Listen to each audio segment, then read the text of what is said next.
Welcome to mini vlogs. நம்ம இன்றைக்கி பார்க்க போகிறது கனவா ஃப்ரை. அதுக்கு குக்கர் வச்சு குக்கர் நல்லா ஹீட் ஆனோடனே ஆயில் ஊற்றிக்கலாம். நீங்கள் நான் நல்லெண்ணெய் ஒரு 4 ஸ்பூன் ஆட் பண்ணியிருக்கேன். நல்லெண்ணெய் நல்லா காஞ்சதுக்கப்புறம் பெருஞ்சீரகம் ஒரு 1.5 ஸ்பூன் சேர்த்து அதில் நல்லா பொரிய விடுவோம்.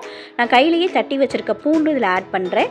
பூண்டு வந்து ஒரு 10 பல் கிட்டக்க தட்டி வச்சுருக்கேன். அதோட ஒரு கை கருவேப்பிலை சேர்த்துக்குவோம். நல்லா இது வந்து அந்த எண்ணெயிலேயே பொரியணும். இது நல்லா பொரிஞ்சதுக்கப்புறம் நான் க்ளீன் பண்ணி வச்சுருக்க கனவாயும் இதில் ஆட் பண்ணிக்குவோம். நீங்கள் நான் கனவை நல்லா க்ளீன் பண்ணி ரவுண்டாக நறுக்கி வச்சுருக்கேன்.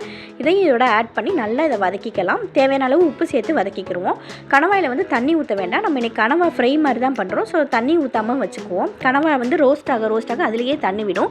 பார்த்தீங்கனாலே உங்களுக்கு தெரியும் எவ்வளோ தூரம் தண்ணி விட்டுருக்குன்னு. நான் இன்றைக்கி வீட்டு மசாலா ஒரு 1.5 ஸ்பூன் சேர்த்துருக்கேன். உங்களுக்கு இது வந்து குழம்பு மசாலா தான். உங்களுக்கு காரம் அதிகம் வேணும் அப்படின்னா நீங்கள் வந்து மிளகாத்தூள் கூட சேர்த்துக்கலாம், இல்லைனா பெப்பர் கூட சேர்த்துக்கலாம். நல்லா காரசாரமாக இருக்கும். இது குக்கரை மூடி வச்சு ஒரு 4 விசில் விட்டிங்கன்னா பார்த்தீங்கன்னா இவ்வளோ தண்ணி விட்டுரும்.